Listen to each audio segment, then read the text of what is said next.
Esto es Panorama Laboral MX, actualidad y cumplimiento laboral en México. Con Ociel Guerrero.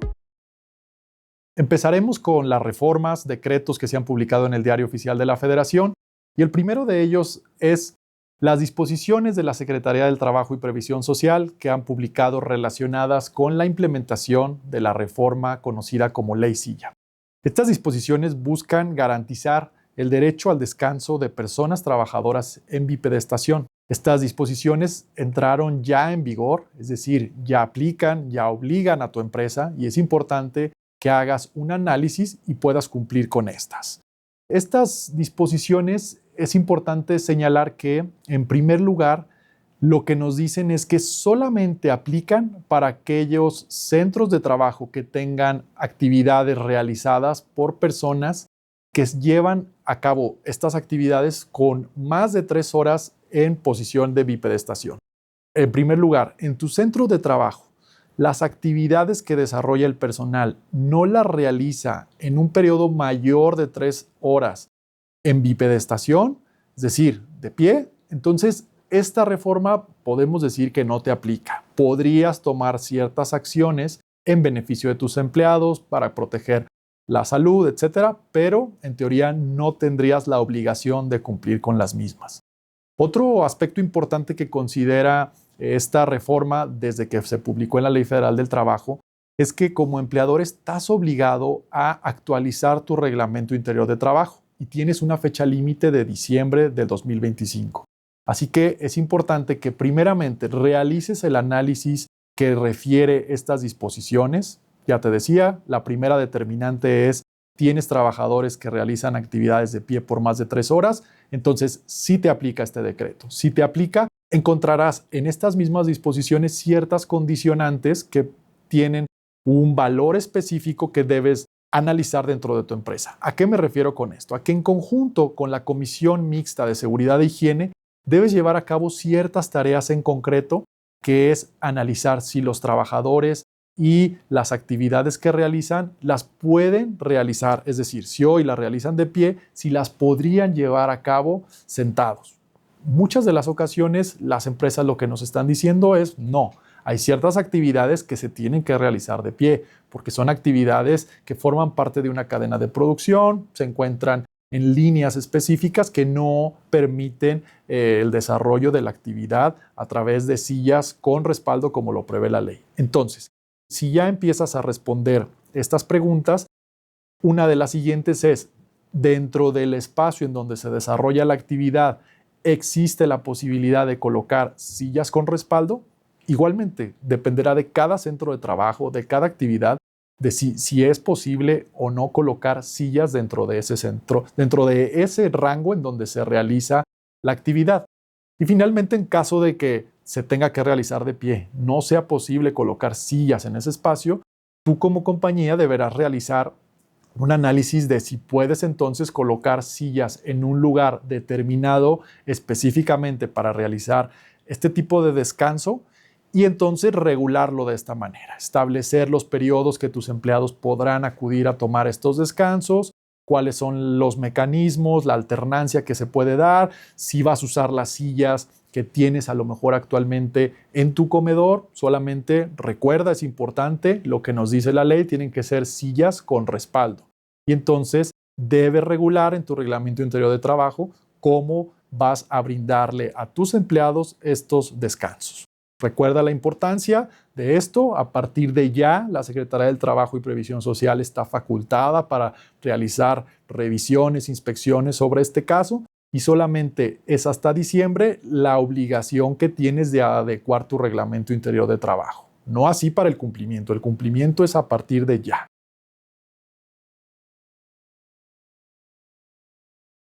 En un segundo tema, vamos a platicar de la reforma que establece la CURP biométrica en México. Es una reforma que ha causado mucha polémica, principalmente porque ahora la autoridad recabará ciertos datos sensibles de cada una de las personas que vayamos a tramitar nuestra CURP biométrica. Pero, ¿cuál es el impacto real como empleador de esta reforma? Sí es importante que lo consideremos, porque para los empleadores esta reforma implica nuevas obligaciones. en materia de recopilación, verificación, resguardo y entrega de datos personales y biométricos de trabajadores, candidatos, contratistas y visitantes. ¿Qué es lo que se requiere? Que como empleadores actualicemos nuestros formatos de contratación y controles de acceso, incluso habilitar protocolos de respuesta inmediata a requerimientos. Esta reforma establece una obligación muy particular para cualquier empleador, en este caso, para lo que estamos platicando, y que establece que se debe de dar acceso y brindar información, es decir, colaborar con distintas autoridades, principalmente con las fiscalías. Recordemos que esta reforma de la CURP biométrica está vinculada a una reforma respecto a temas de desaparición de personas y precisamente el objetivo de esto es ayudar y es que todos los entes particulares y públicos, incluyendo en entes particulares a los empleadores, brinden información y faciliten a través de distintos procesos información que ayude a encontrar personas desaparecidas. Por esa razón es que hay ciertas obligaciones muy en específico para los empleadores, que es esta, proveer de información y brindar acceso a las fiscalías. Las sanciones que establece esta ley para aquellos empleadores que incumplan con el acceso a información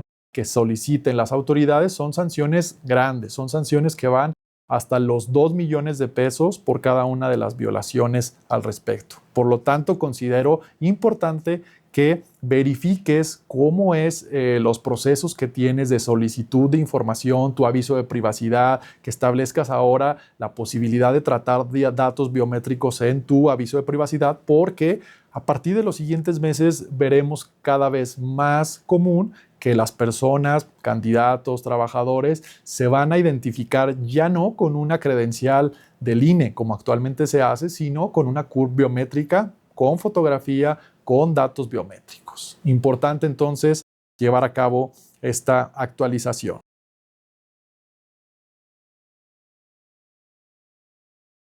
Respecto a iniciativas que se han presentado en el Congreso de la Unión, hay algunas interesantes en materia laboral. Les platicaré sobre las más relevantes que han ocurrido durante el último mes y que de alguna manera o pueden llegar a tener la aprobación del Congreso y con esto impacto en nuestras organizaciones, o que simplemente vale la pena recordar para saber cuál es la obligación que actualmente tenemos como empleadores y hacia dónde podría cambiar. Por ejemplo, la primera que hoy quiero compartirles es una iniciativa que se presentó en el Senado de la República el día 30 de julio de 2025, en donde los senadores del grupo parlamentario del PRI presentan una iniciativa que propone ampliar la licencia de maternidad a 16 semanas en la Ley Federal del Trabajo. Y aquí es importante recordar que actualmente la Ley Federal del Trabajo prevé una licencia de maternidad de 12 semanas. Es decir, como empleador tienes la obligación de garantizar que tus empleadas en procesos de maternidad tengan una incapacidad que en realidad, si tú como empleador inscribes de manera correcta a tu centro de trabajo y a tus empleados ante el Instituto Mexicano del Seguro Social, quien finalmente se hace cargo económicamente de este periodo de incapacidad es el IMSS, pero, insisto, la obligación principal es del empleado de garantizar que efectivamente esto ocurra. Actualmente es un periodo de 12 semanas. La ley nos dice que son 6 semanas antes del parto y 6 semanas después del parto. Sin embargo, que estas primeras 6 semanas podrían trasladarse hasta 4 de ellas al momento después del parto, es decir, para quedar 2 antes y 10 después. Esta reforma que está proponiendo el grupo parlamentario del PRI nos habla de incrementar a 16 semanas, es decir, 4 semanas extras. Es una reforma que traería cambios relevantes porque, por un lado, daría mayor permiso a las empleadas en periodos de maternidad para ausentarse de sus labores por 4 semanas extras. Esto, pues, de alguna manera tendría un impacto hacia el empleador porque tendría que ajustar precisamente sus tiempos de plantilla laboral. 2, desde luego para el IMSS, porque como ya decíamos hace un momento, el IMSS es quien se hace cargo del pago del subsidio del salario correspondiente al 100% del salario que recibe la trabajadora de manera ordinaria para que lo reciba durante el periodo de la incapacidad por maternidad. Veremos qué sucede. Actualmente esta iniciativa fue turnada a la Comisión de Trabajo y Previsión Social del Senado de la República. Otra iniciativa interesante es la que propone el Congreso de Jalisco al Congreso de la Unión Federal para modificar precisamente la Ley Federal del Trabajo, y es que se propone otorgar un día de descanso semestral para exámenes de salud a trabajadoras mayores de 25 años. En particular, lo que busca esta reforma es establecer como obligación patronal que se conceda a las trabajadoras mayores de 25 años un día de descanso cada 6 meses para que puedan realizarse exámenes y monitoreo preventivo de enfermedades cérvico-uterino y mamarias. Esto, bueno, pues igualmente es relevante para los empleadores porque al final los empleadores, al momento de administrar su plantilla, su productividad, sus actividades, pues tienen una batería de cuántos días trabaja cada una de las personas. Y como la reforma, por ejemplo, que tuvimos hace algunos años en donde se incrementó el número de vacaciones, esta sería otra reforma que debería de considerar incluso días de descanso adicional para cierto sector de la población, que en particular serían trabajadoras mayores de 25 años. Otra iniciativa interesante que se ha dado a conocer durante el mes de julio es aquella que presenta el diputado federal Ernesto Núñez Aguilar del Partido Verde Ecologista de México, y él propone un permiso laboral con goce de sueldo para asistir a eventos escolares de hijos menores.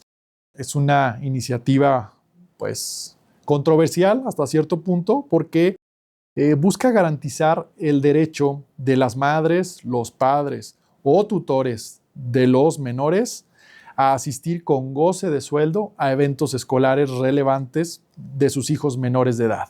El permiso aplicaría para distintas actividades, la propia iniciativa así lo establece, y podría ser para juntas, para ceremonias, festivales o actividades de evaluación, con una única condición de que se justifique y notifique al empleador con al menos 48 horas de anticipación y se entregue una constancia emitida por la escuela. Esta iniciativa, pues bueno, como lo digo, es muy polémica porque sin duda pues daría pie a muchas ausencias que probablemente se traducen finalmente en un costo para los empleadores, pero que desde luego pues bueno, fomentaría la convivencia familiar y el involucramiento de los padres y madres en el desarrollo educativo de los hijos.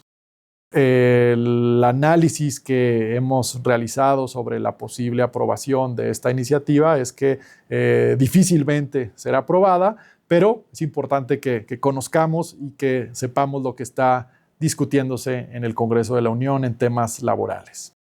Otra de las reformas es que se propone incluir el derecho a la desconexión digital en la Ley Federal del Trabajo.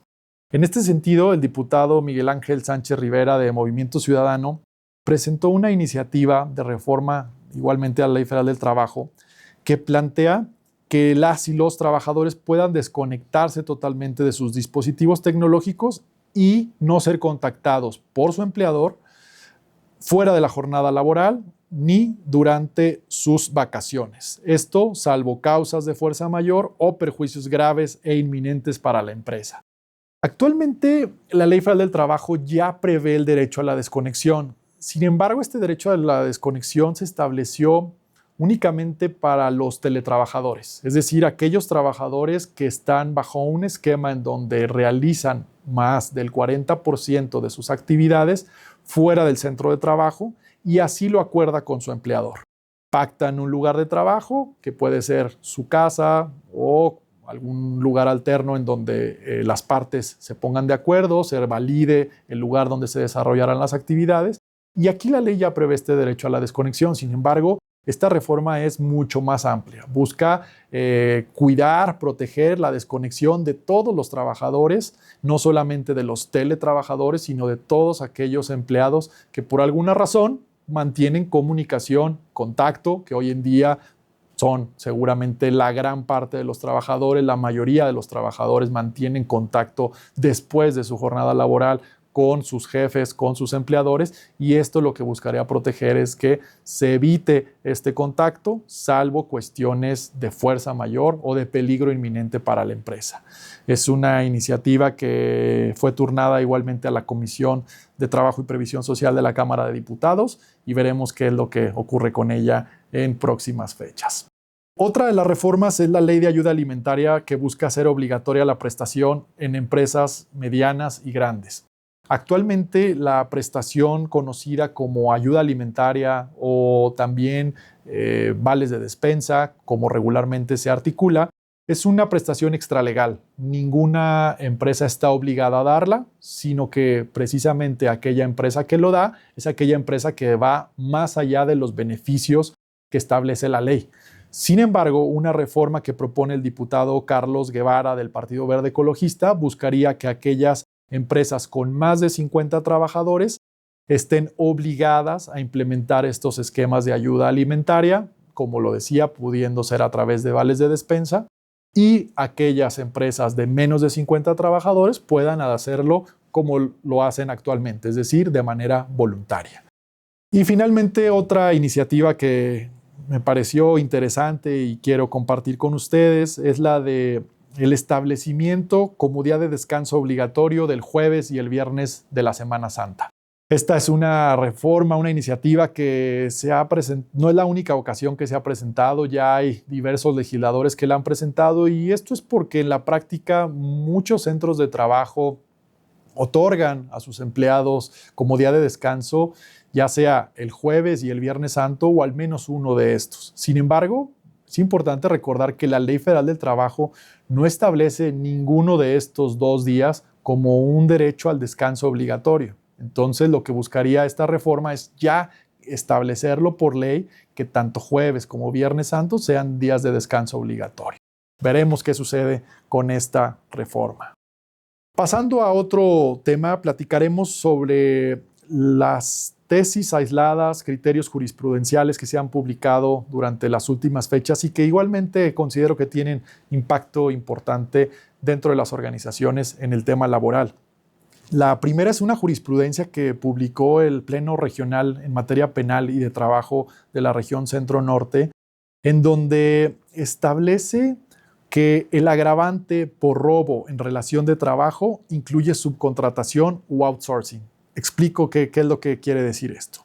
El Código Penal para el Distrito Federal, aplicable desde luego en la Ciudad de México, establece que cuando se comete el delito de robo aprovechando alguna relación de trabajo, este tiene un agravante. ¿Qué quiere decir esto? Que si un trabajador roba algún material, algún bien de la empresa, de la persona que le brinda el empleo, etcétera, tiene un agravante por esta relación de confianza que existe entre empleado y empleador. Lo que ha hecho este pleno regional es que amplía y dice no solamente aplica para tus empleados, sino aplica para todas aquellas personas que te prestan actividades a través de figuras como la tercerización o en su momento conocido como outsourcing, hoy servicios especializados, que quiere decir que si contrato a una empresa para que me preste servicios especializados, ya sea de vigilancia, seguridad, etcétera, cualquier empleado de esta empresa comete un robo en perjuicio de la compañía, entonces esta persona enfrentará esta misma agravante que se le aplica a los empleados, a pesar de no ser empleado directo de la empresa que estaría teniendo el daño. Otra tesis aislada que me pareció interesante es esta que establece la segunda sala de la Suprema Corte de Justicia de la Nación en cuanto a que el patrón debe exhibir documentos que justifiquen contratos temporales, incluso si contienen información confidencial. Esta es una tesis emitida por el segundo tribunal colegiado en materia de trabajo del séptimo circuito, y lo que establece es que el empleador está obligado a exhibir en juicio los documentos que acrediten la causa objetiva de una contratación por obra o tiempo determinado, aun cuando estos contengan información confidencial. ¿A qué se refiere esto? La Ley Federal del Trabajo nos dice que de manera general todos los contratos son por tiempo indeterminado. pero que podemos llegar a pactar relaciones por tiempo o por obra determinada, solamente cuando se justifique. Muchas veces los empleadores justifican esta relación de tiempo u obra determinada basada en contratos laterales. Es decir, si yo como empleador tengo un contrato en donde voy a prestar un servicio durante cierto periodo, por ejemplo, un proyecto de obra, una licitación pública, y entonces tengo un periodo ya muy establecido de cuándo a cuándo voy a prestar este servicio, entonces puedo contratar personas para realizar estas actividades y podría supeditar el contrato individual de trabajo a este contrato marco que me permite a mí entonces contratar personas por tiempo u obra determinada. Sin embargo, lo que nos ha dicho la autoridad judicial a través de esta tesis aislada es que estos documentos, los contratos de los que hablamos, se convierten en documentos que tendrán que ser exhibidos ante la autoridad, incluso si se llega a tratar de información confidencial.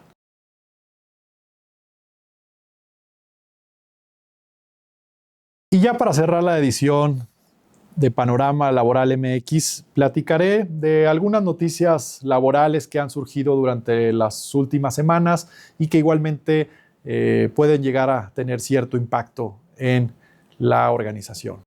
Una de ellas es que a 5 años del TEMEC, México ha recibido 37 quejas laborales y enfrentado 6 paneles de controversia.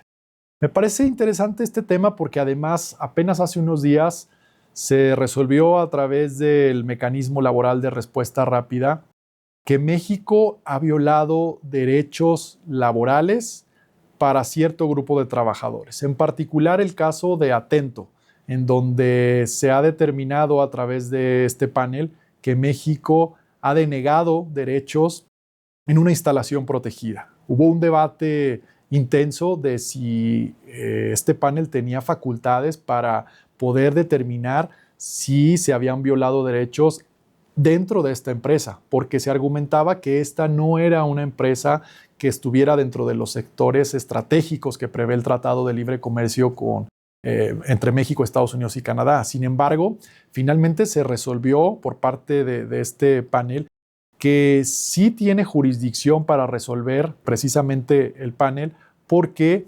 empresas estadounidenses y canadienses compiten en México con Atento en cuanto a los servicios que brinda, y entonces por esa razón se consideran instalaciones protegidas para efectos del Tratado de Libre Comercio. Esto es importantísimo porque, ¿qué es lo que quiere decir? Que cualquier empresa en México que tenga competidores internacionales de origen americano o canadiense está obligado a cumplir con las obligaciones que impone el Tratado de Libre Comercio entre México, Estados Unidos y Canadá, en particular con la no violación a derechos laborales, principalmente relacionados con temas de negociación colectiva, que fue uno de los casos en los que derivó esta resolución y se basó precisamente en que se establece que México sí violó y denegó derechos laborales, ya que no realizó actividades para evitar que la compañía promoviera la mayoría o aceptación de un sindicato mayoritario, quitándole así el derecho a los sindicatos minoritarios. Entonces, pues es un tema interesante porque nos invita como empresas a revisar nuestros niveles de cumplimiento en cuanto a temas relacionados con negociación colectiva, libertad sindical, independencia sindical y de cómo no debemos interferir en decisiones sindicales de los trabajadores. Y finalmente el tema de la reducción de jornada es un tema que ya sabemos, se ha venido hablando mucho, se realizó foros por parte de la Secretaría del Trabajo, las conclusiones públicas aún no se dan a conocer, se espera que durante los siguientes días, semanas ya se presente de manera oficial la iniciativa por parte del Poder Ejecutivo que aglutine todas las conclusiones de estos foros, Pero a grandes rasgos, pues lo que se ha venido manejando durante las últimas semanas es que hay un acuerdo, parece ya de todos los actores principales que tienen que ver con esta reforma, tanto autoridades laborales, representantes empresariales, sindicatos, academia, etcétera, de que hay las condiciones para que México transite hacia un esquema de reducción de jornada. Sin embargo, parece también haber una coincidencia no tan amplia, porque hay quien dice que la reforma debería de ser ya, pero hay una coincidencia sí interesante en que esto debe realizarse a través de un sistema paulatino, es decir, que poco a poco se vaya estableciendo, probablemente con un mecanismo de 2 horas por cada año para llegar a las 40 horas para los siguientes 3 o 4 años. Y bueno, pues veremos qué es lo que la Secretaría del Trabajo presenta finalmente y pone a discusión del Congreso de la Unión. Pues muchas gracias y esto fue Panorama Laboral MX. Los invito a que se suscriban al canal, estén atentos a las próximas publicaciones y nos veremos en la próxima. Gracias por escuchar Panorama Laboral MX. Suscríbete y revisa las notas del episodio.